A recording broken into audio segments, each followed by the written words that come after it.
ये भी मिलता है अल्लाहु अकबर कबीरा वल्हम्दुलिल्लाहि कसीरा व सुब्हानल्लाहि बुकरतन व असीला। और ये भी मिलता है अल्लाहु अकबर ला इलाहा इल्लल्लाहु अल्लाहु अकबर वलिल्लाहिल हम्द सुब्हानल्लाहि वल्हम्दुलिल्लाहि व ला इलाहा इल्लल्लाहु वल्लाहु अकबर। सिर्फ अल्लाहु अकबर भी कह लें तो ये तकबीर ही है। तो अब कोई भी अल्फाज इस्तेमाल कर लें तो आप उस सुन्नत के ऊपर अमल कर लेंगे।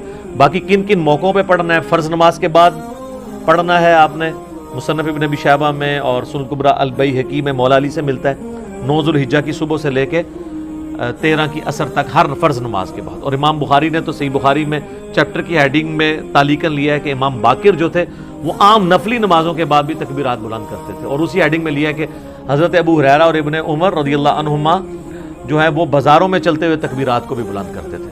तो ये सारे वो मौक़े हैं जिस पे आपने तकबीरात बुलंद करनी। इवन आप ईद की नमाज़ पढ़ने के लिए जा रहे हैं तो आप तकबीरात को बुलंद करें।